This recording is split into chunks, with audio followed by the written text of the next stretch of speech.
Hello दोस्तों, प्रतिमा GS academy पे आप सभी का स्वागत है। दोस्तों, आधुनिक भारत के इतिहास में विद्रोह पे चर्चा हम कर रहे थे। आप लोग लाइक करें, शेयर करें। जिन दोस्तों ने अभी तक हमारे चैनल को सब्सक्राइब नहीं किया है वो सब्सक्राइब कर लें। शुरू करते हैं। जनजातीय विद्रोह में कई प्रकार के विद्रोह हुए थे, जिसमें पागलपंथी, बेलूथम्बी, अन्य प्रकार के जो विद्रोह थे हमने चर्चा कर दिया था। आज हम चर्चा करेंगे कि नमक के लिए एक सत्याग्रह चलाया गया था 1844 में। 1855-56 में संताल विद्रोह चलाया गया था और ऐसे कई अन्य विद्रोह थे जिस पे हम चर्चा करेंगे। तो शुरू करते हैं। नमक सत्याग्रह 1844 ये सूरत में किया गया था। अब ध्यान रहे दोस्तों, दांडी मार्च जब गांधी जी ने किया था 1930 में, तब उन्होंने भी नमक कानून को तोड़ करके ही दांडी मार्च को सफल घोषित किया था। लेकिन ये जो नमक सत्याग्रह है 1844 का, ये दांडी मार्च से अलग है। यहाँ पर कई बार कन्फ्यूजन हो जाता है कि नमक सत्याग्रह, केवल कुछ लोगों को ये पता ही नहीं है कि नमक सत्याग्रह 1844 में भी किया गया था, जबकि केवल दांडी मार्च के बारे में ही लोगों को पता है और उसी को केवल नमक सत्याग्रह से सत्यता के रूप में जानते हैं। जबकि 1844 का नमक सत्याग्रह उतना ही महत्वपूर्ण है जितना कि दांडी मार्च। 1844 में जब अंग्रेज़ों ने सूरत के नमक व्यापारियों और वहाँ पे इस्तेमाल करने वाली जनता के लिए पहले 1 मन नमक 50 पैसे में मिल जाता था, मतलब कि आधे रुपये में मिल जाता था। उसे बढ़ा करके प्रति रुपया यानी 1 रुपये में 1 मन कर दिया गया। बहुत पहले मन, सवाई, अद्धा ये सब चलता था। बहुत बाद में जैसे जैसे समय बढ़ता गया, जैसे जैसे खाद्यान्न पूर्ति होती गई, उसी तरह से माप का अंतर भी दिखने लगा। 1844 में सूरत में जब नमक व्यापारियों और नमक उपयोग करने वाली जनता के मध्य प्रति मन 1 रुपया नमक कर दिया गया, यानी कि 100% नमक पे कर बढ़ा दिया गया। जब 100% नमक पे कर बढ़ा दिया गया तो जनता ने अपना अपमान और साथ ही साथ प्रकृति का दिया हुआ, जिसे कहा जाता है पानी, हवा, नमक, इसको कोई नहीं रोक सकता। लेकिन अंग्रेज़ों ने जब इस पर रोकने की कोशिश किया तो वहाँ के सूरत के स्थानीय जनता ने विद्रोह कर दिया। और विद्रोह करने के बाद में जब यह विद्रोह बहुत तेज़ी से आगे बढ़ रहा था, तब 1848 में अंग्रेज़ों ने कानून में संशोधन करने की कोशिश किया। यानी कहा जाता है कि जैसे अगर किसी का 4 गज ज़मीन कब्जा करना हो तो आप 8 गज बढ़ जाइए, और फिर जब वो विद्रोह करे, जब वो विरोध करे, तो आप 4 गज पीछे हट जाइए, तो 4 गज आपके कब्जे में हो जाएगा। अंग्रेज़ों ने वहाँ पे यही पद्धति अपनाई थी।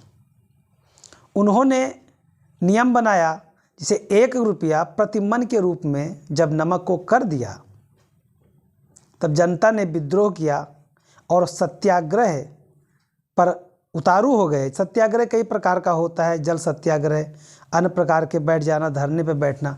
लेकिन ध्यान रहे, ये चंपारण का गांधी का सत्याग्रह नहीं है। जब बात सत्याग्रह की आए तो ये समझिएगा कि गांधी जहाँ लगा होगा, महात्मा गांधी, मोहनदास करमचंद गांधी लगा होगा, वो पहला सत्याग्रह बिहार के चंपारण 1917 होगा।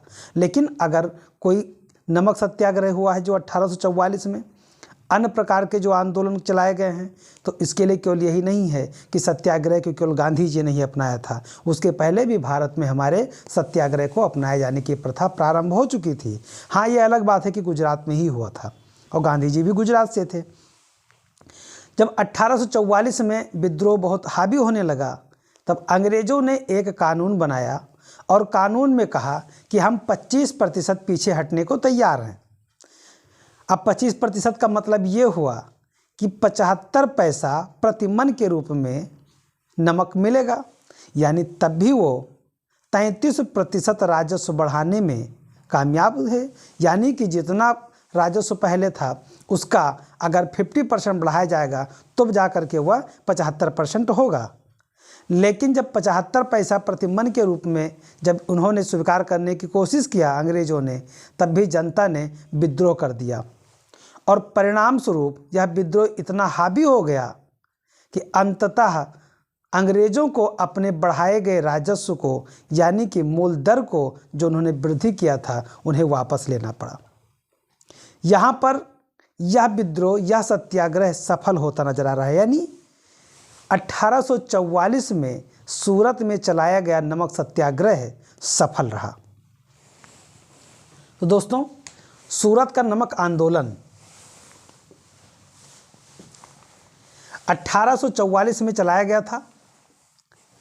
1/2 रुपया, यानी कि कह सकते हैं 50 पैसा प्रति मन से बढ़ा करके 1 रुपया प्रति मन नमक का कीमत कर दिया गया था। क्या बढ़ाया गया था? नमक। पहले मन, सेर, सवाई यही से चलता था। 1844 में वहाँ की जनता ने विद्रोह कर दिया और 4 साल तक कड़ा प्रतिरोध के बाद 1948 में सरकार ने मानक नाप और तौल कानून लागू करने का प्रयास किया। ये मानक नाप तौल कानून जो है, ये वही जो मैंने कि आपको बताया कि अगर किसी को कब्जा करना है तो 4 कदम अगर कब्जा करना तो 8 कदम बढ़ जाइए, और विरोध करे तो 4 कदम पीछे हट जाइए और फिर कब्जा कर लीजिए। तो इसलिए इस तरह का ये कानून था कि अगर 1 रुपया हमने कर दिया है, अब ये विद्रोह कर रहे हैं, तो हम कह देंगे अच्छा ठीक है, हम 75 पैसा कर दे रहे हैं और छूट गया, आपके बात मैं मान लिया। लेकिन तब भी जहाँ 50 पैसा था तब भी 75 पैसा, यानी 25 पैसा बढ़ गया, यानी 50% बढ़ गया। तो जब इस तरह का कानून लाया गया तो जनता ने विरोध किया और जनता ने इस बात को मानने से किसी भी कीमत पे इनकार कर दिया कि हम 1/2 रुपया, यानी 50 पैसे प्रति मन से ज़्यादा 1 पैसा भी नहीं देंगे। यानी 8 आना कह सकते हो। 1 दुकन्नी चलता था उस समय, 8 आना बहुत होता था और 8 आना में प्रति मन जो है नमक मिलता था। नमक नाप एवं तौल कानून जब लागू करने का प्रयास किया गया तो जनता ने इसका विरोध किया और सत्याग्रह शुरू कर दिया। इसके परिणाम स्वरूप मूल्य वृद्धि वापस ले लिया गया और यह विद्रोह सफल रहा। यानी कि सूरत का नमक आंदोलन 1844 ये सफल रहा। दोस्तों, ये बहुत कम लोग बताते हैं ये सब आंदोलन, और आप लोग इसको पढ़ेंगे तो आपको एहसास होगा कि कई अन्य पुस्तकों से निकाल करके ये आपको मटेरियल दिया जा रहा है। अगला आंदोलन है संथाल विद्रोह 1855-56। संथाल एक जनजाति है, आदिवासी जनजातियां हैं। ये बिहार और झारखंड में पाई जाती हैं। तत्कालिक रूप में बिहार और झारखंड अलग नहीं था। अंग्रेजों ने भूमि अधिग्रहण के माध्यम से पहले वहाँ के आदिवासियों से उनकी भूमि ले लिया और उसके बाद कुछ जंगल, कुछ अन्य प्रकार के उनके आजीविका के साधन उनके पास मौजूद थे, जिस पर अंग्रेजों ने कर लगाया। आपको ज्ञात होगा कार्नवालिस के समय में 1793 में स्थायी बंदोबस्त प्रणाली आया था। मैंने इसको बहुत बेहतर से पढ़ाया है। स्थायी बंदोबस्त प्रणाली को इसे भी अंग्रेजों ने आदिवासियों पर थोप दिया और जैसे ही जैसे समय बढ़ता गया, एक स्थिति पर, एक समय पर कई अन्य जगह पर बहुत सारे अकाल पड़ जाते थे। अंग्रेजों के समय में अकाल पड़ना एक स्वाभाविक बात मान लिया गया था, क्योंकि ये शोषण करते थे, स्थानीय उत्पाद को यहाँ से ले लेते थे और फिर उसे इंग्लैंड भेज देते थे, और या उसे नकदी के रूप में कन्वर्ट करने का लालसा दे करके अन्य प्रकार के नकदी फसलें उगाया जाना प्रारंभ हो गया था। और इसका दुष्प्रभाव ये हुआ कि खाद्यान्न की कमी हो गई। जब खाद्यान्न की कमी हो गई, अकाल पड़ने लगा, तो राजस्व कहाँ से देंगे। लेकिन फिर भी अंग्रेजों ने लगान वसूलना जारी रखा, और इतना ही नहीं, लगान वसूली बड़ी कठिनाइयों के साथ और साथ ही साथ उनके साथ बड़ी ज़बरदस्ती और बहुत ही कह सकते हैं मानवीय हनन के साथ वसूला गया। जितनी शक्ति इनके पास होती थी उसका पूरा प्रयोग आदिवासियों पे करते थे। कई बार ऐसा होता था घर वर उजाड़ देते थे। उसके बाद में जब इन्होंने जनजातियों ने देखा कि हमारे पास में किसी भी प्रकार का कोई साधन नहीं बचा है, तो संथाल जनजातियों में सिद्धू और कान्हू नाम के दो भाई सामने आए। इन्होंने देखा कि जब कहा जाता है कि जब कुछ खाने के लिए ना बचे, गंवाने के लिए ना बचे, तब इंसान केवल सामने लड़ने के लिए तैयार रह जाता है। सिद्धू कान्हू ने वही किया। 1855 में जब सिद्धू कान्हू को लगा कि हमारे समुदाय को, हमारे जनजातीय भाइयों को, आदिवासियों को, जंगली जो हमारे हिस्से में आता था ज़मीन, आज सब कब्जा हो गया है, तो अब हमें हथियार उठा लेना चाहिए। लेकिन केवल मात्र इनके विचार से एक बैग सब लोग एकत्रित हो जाएं, ये संभव तो था नहीं। सिद्धू कान्हू ने फिर अपनी स्थिति को भगवान का रूप धारण करके बताया कि मुझे भगवान का आदेश आया है कि अगर हम लड़ते हैं और इन लोगों को पराजित करते हैं तो विजय हमारी होगी। आदिवासियों में अंधविश्वास हावी था, क्योंकि वह ईश्वर के प्रति, प्रकृति के प्रति आस्था रखते थे, और जंगल में रहने वाले लोग नेचर से बहुत प्यार करते हैं, और ये कार्य आदिवासियों में बहुत व्यापक रूप में देखा जाता है। जब संथाल विद्रोह प्रारंभ हुआ, सिद्धू कान्हू ने अपने आप को जब भगवान का अवतार के रूप में अवतरित किया कि हमें आदेश आया है और हमें ताकत, अदम साहस आ गया है, हम युद्ध करेंगे तो जीत जाएंगे, तब इनके साथ 6000 आदिवासी अपने तीर, भाला, धनुष लेकर के इनके साथ खड़े हो गए। और उसके बाद में बहुत भीषण रूप से जब अंग्रेज़ों ने युद्ध किया और साथ ही साथ दमन बहुत तेज़ी से करना शुरू किया, और कहा जाता है कि जितने भी आदिवासी युद्ध के लिए खड़े हुए थे सबको मौत के घाट उतार दिया गया। सिद्धू कान्हू को फांसी दे दिया गया, और अंत में जो भी क्षेत्र बचा था अंग्रेज़ों ने उस पर भी कब्जा कर लिया। ध्यान रहे, भगवान का रूप मुंडा विद्रोह में भी बिरसा मुंडा ने भी धारण किया था। बिरसा मुंडा ने भी 1899 में अपने आप को भगवान का सीधे रूप ही घोषित कर दिया था। तो यहाँ पे ये दिमाग में मत लगाइएगा कि ये तो बिरसा मुंडा का था, सिद्धू कान्हू कहाँ से आ गए। आदिवासियों ने अपने नेता में भगवान का रूप ही देखा है, और जितने भी आदिवासी युद्ध किए हैं उसमें बिरसा मुंडा और संथाल विद्रोह में सिद्धू और कान्हू दो लोग अग्रणी रूप में जाने जाते हैं। आदिवासियों के विद्रोह में संथाल विद्रोह सबसे महत्वपूर्ण और अग्रणी विद्रोह के रूप में जाना जाता है, और यह 1855-56 का यानी तुरंत ही 1857 के विद्रोह के पहले का सबसे भीषण विद्रोह के रूप में जाना जाता है। स्थान बिहार और झारखंड, उस समय ये बिहार ही था। नेता सिद्धू और कान्हू थे, ये दोनों सगे भाई थे, और कारण था भूराजस्व नीति अर्थात 1793 का स्थायी बंदोबस्त। ये वही 1793 का स्थायी बंदोबस्त है जिसे कॉर्नवालिस ने चलाया था।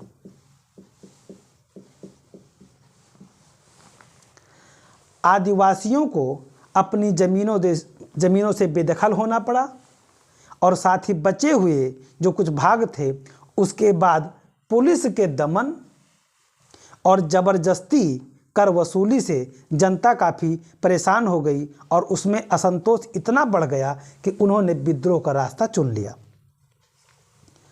30 जून 1855 30 जून 1855 को भगनीडीह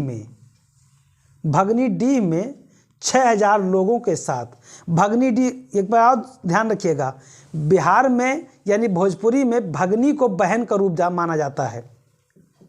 भगनी, बहन को भगनी कहा जाता है। और भगनीडीह एक स्थान है जो कि बहुत ही आदिवासियों में उस समय बहनों के रक्षा के लिए, जैसे रक्षाबंधन हिंदुओं में मनाया जाता है, उसी तरह का एक त्यौहार के रूप में भी होता था, लेकिन वो स्थान विशेष में जाना जाने लगा। भगनीडीह में 6000 लोगों के साथ सिद्धू और कान्हू ने मिल करके विद्रोह को अंजाम दिया और इस विद्रोह को हूल आंदोलन के उपनाम से भी जाना जाता है। हूल आंदोलन के उपनाम से भी जाना जाता है और इसका मुख्य केंद्र भागलपुर था, जिसे दामन कोही के नाम से भी जाना जाता है। भागलपुर को दामन को सिद्धू कान्हू के आंदोलन के वजह से ही जाना जाता है। और भागलपुर के कमिश्नर ब्राउन और मेजर जनरल लार्ड, यानी कि ब्राउन और लार्ड ने इस विद्रोह को क्रूरतापूर्वक दमन कर दिया। यानी जितने भी आदिवासी इस विद्रोह के लिए आए थे, उन सभी लोगों को मौत के घाट उतार दिया गया। आदिवासी विद्रोह में सबसे अधिक शक्तिशाली और महत्वपूर्ण विद्रोह में संथाल विद्रोह का स्थान बरकरार है, जो कि इतिहास में आदिवासियों के विद्रोह के अग्रणी के रूप में जाना जाता है।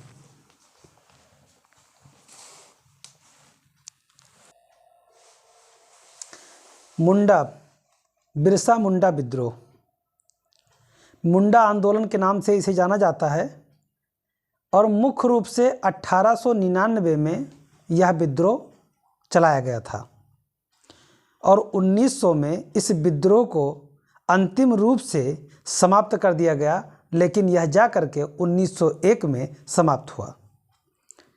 तो 1895 में बिरसा मुंडा ने आदिवासियों से कहा कि हमें दिक्कुओं से लड़ना है। दिक्कू मतलब जो गैर आदिवासी हैं, बाहरी हैं, उन्हें वो लोग दिक्कू कहते थे। उसमें अंग्रेज भी आते थे, बाहरी जमींदार भी आते थे, यानी जो वहाँ के स्थानीय निवासी नहीं थे और आदिवासी नहीं थे, उन्हें मुंडा लोग दिक्कू कहते थे। बिरसा मुंडा ने देखा कि हमारे पारंपरिक कृषि पद्धति और हमारे स्थानीय लोगों के साथ दिक्कुओं का प्रभाव बढ़ता जा रहा है और हमारे पारंपरिक स्थिति को ये समाप्त करते जा रहे हैं, अतः हमें एक होना चाहिए। वो पारंपरिक व्यवस्था थी क्या? खुटकट्टी करके एक पद्धति थी जो सामूहिक कृषि के रूप में जाना जाता था। आगे चल के अगर आधुनिक भारत में या आधुनिक विश्व के रूप में देखा जाए तो ये एक साम्यवादी और समाजवादी प्रथा है, जिसमें सामूहिक रूप से सब लोग योगदान देते थे खेती में और फिर अपने आवश्यकता के अनुसार भोजन प्राप्त करते थे। ये पद्धति हमारे यहाँ बहुत पहले से थी और आदिवासियों में, खास करके मुंडा आदिवासियों में ये प्रचलित थी। अंग्रेजों ने क्या किया, इस सामूहिक कृषि पद्धति को समाप्त कर दिया और वहाँ पर व्यक्तिगत रूप से कृषि को अपनाने के लिए बाध्य किया। और इतना ही नहीं, वहाँ के स्थानीय लोगों पर जमींदारी प्रथा को थोप दिया गया। जमींदारी प्रथा में अक्सर ऐसा होता था कि जमींदार कहीं और का होता था और स्थानीय कृषक स्थानीय होते थे।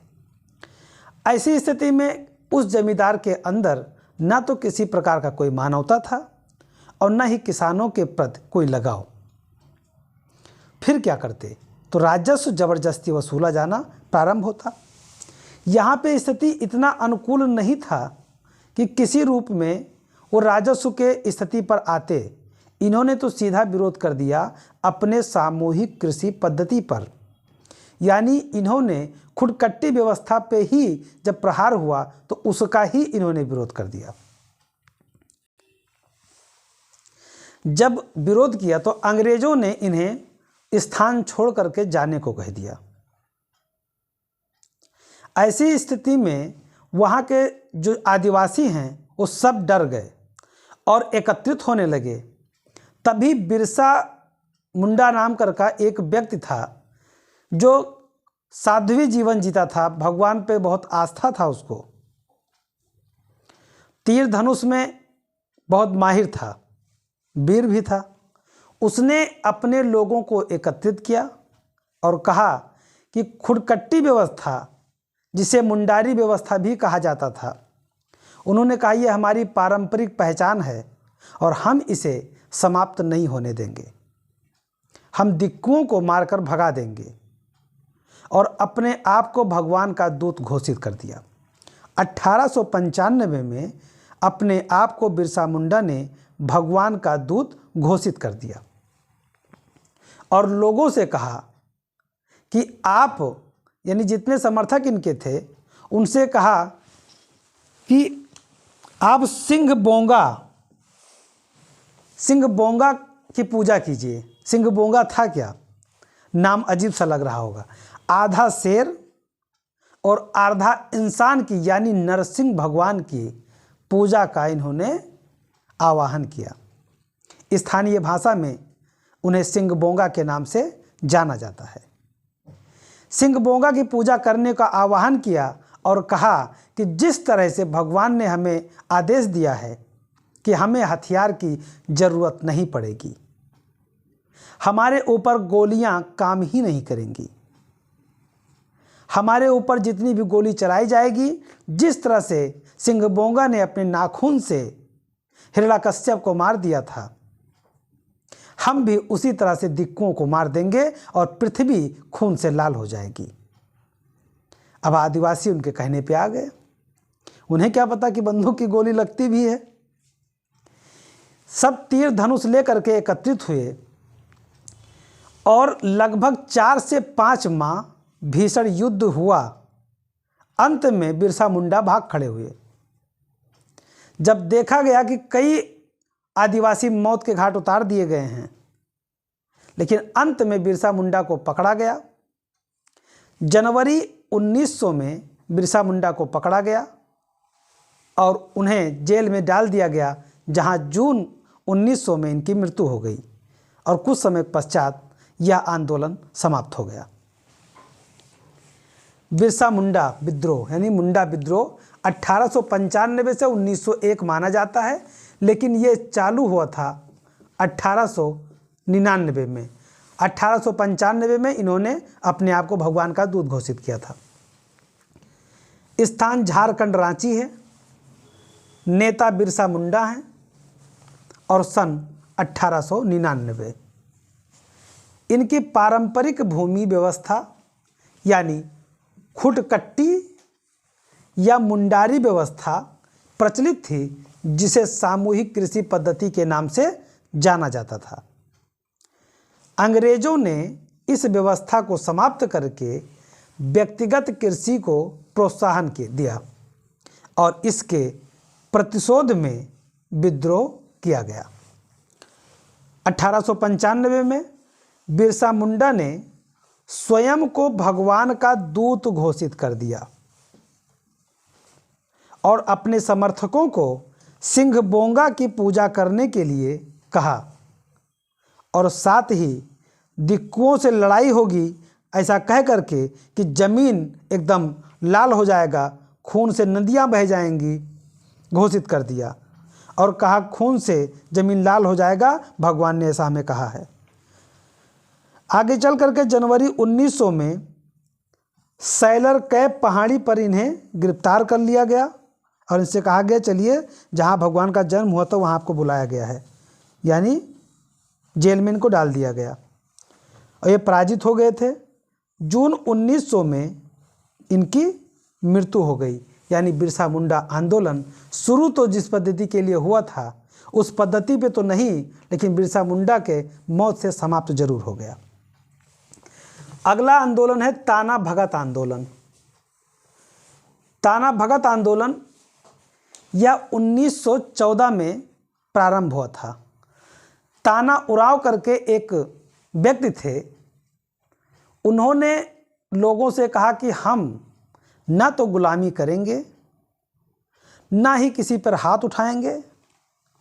हम सीधे विरोध करेंगे कि ना हम तुम्हारा बेगार करेंगे, ना हम तुमको कर देंगे और ना हम तुम्हारी बात मानेंगे। और इसी नारा के साथ इस आंदोलन को शुरू किया गया। 1914 में ताना के समर्थकों ने लगभग 29,000 के समर्थक एकत्रित हो गए। इनके समर्थकों को भगत कहा जाता था, जिसे आज कहा जाता है उनके भक्त हैं। तो उसी के नाम पर ताना उराव का ताना ले लिया गया और उनके भक्तों से भक्त ले लिया गया और ताना भक्त करके, जिसे बिगड़ा हुआ रूप ताना भगत आंदोलन के नाम से जाना जाता है। ताना भगत में आगे चल करके लोग जुड़ते गए, लेकिन इसकी विशेषता ये थी कि ये अहिंसक आंदोलन था। इन्होंने कहा हमें कितना भी मारा जाएगा, हम हाथ नहीं उठाएंगे, लेकिन हम अपना हक जरूर लेंगे। 1914 में ये शुरू होता है।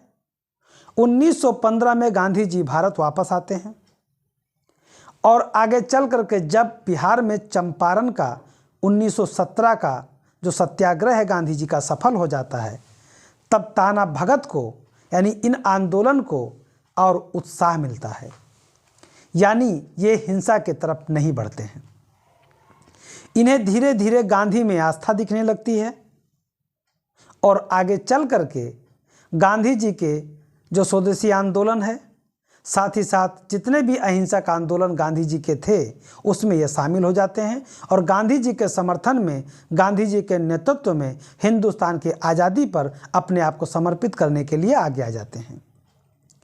1914 से 1948 यानी 47 के आज़ादी तक ताना भगत समर्थकों ने अपने कई लोगों को गंवा दिया, यानी अंग्रेज़ों के हाथों शिकार हो गए, लेकिन उन्होंने हथियार नहीं उठाया और हिंसा नहीं किया। गांधी जी के सत्य और अहिंसा का अंत में उन्होंने पालन किया और फिर गांधी जी जिस तरह से अपने कार्यों को अंजाम देते गए, ताना भगत आंदोलन उसी रूप में चलता रहा। जब 15 अगस्त 1947 को आज़ादी मिल गई तो जितने ताना भगत जीवित थे और जेल में थे उन्हें रिहा तो किया गया, साथ ही उन्हें आश्वासन दिया गया कि आपका पूरी जितनी भी ज़मीनें लिया गया था वो सब वापस कर दिया जाएगा। लेकिन इतने में आगे चल कर के गांधी जी इस दुनिया में नहीं रहे, लेकिन कहा जाता है कि एक एक्ट बना करके भारत सरकार ने ताना भक्तों के जितने भी ज़मीन लिया गया था वो सब वापस कर दिया गया। उसका एक प्रावधान बना दिया गया, एक अधिनियम बनाया गया 1948 में और उस अधिनियम के माध्यम से उनकी वो सारी व्यवस्था वापस कर दिया गया। यानी ताना भगत आंदोलन जो 1914 को अहिंसक रूप से शुरू तो हुआ था, आगे चल करके उसकी परिणति ये हुई कि स्वतंत्र भारत में उनको उनका हक मिला। ताना भगत, ताना का वास्तविक नाम था ताना उराव और भगत का मतलब ताना के समर्थक। स्थान छोटा नागपुर था और जतरा, बलराम और इनके सब के आगे भगत जो लिखा हुआ है ये सब ताना के समर्थक थे।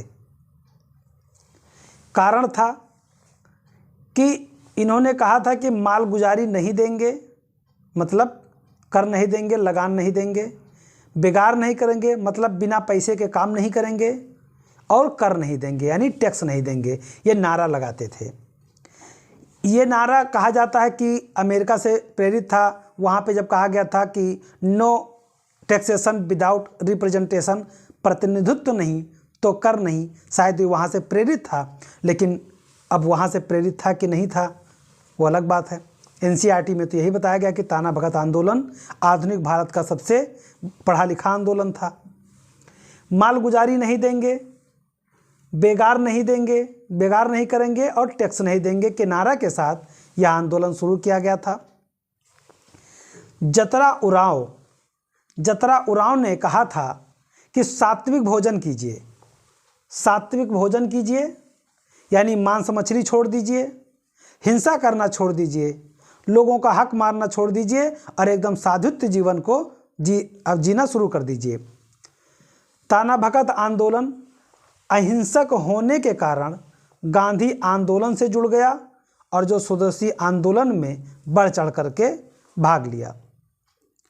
1940 में जब रामगढ़ में कांग्रेस अधिवेशन हो रहा था तो वहाँ पर ताना भक्तों ने गांधी जी को 400 रुपये की थैली सौंपी थी और देश को आज़ाद कराने के लिए उनसे निवेदन किया था। 1948 में यानी स्वतंत्र भारत में ताना भगत रैयत agricultural land and restoration act पारित किया गया। ताना भगत रैयत एग्रीकल्चरल लैंड रेस्टोरेशन एक्ट 1948 में पारित किया गया और ताना भक्तों की नीलाम जमीन को वापस करने का प्रावधान किया गया और अंततः उन्हें वापस कर दिया गया। तो दोस्तों,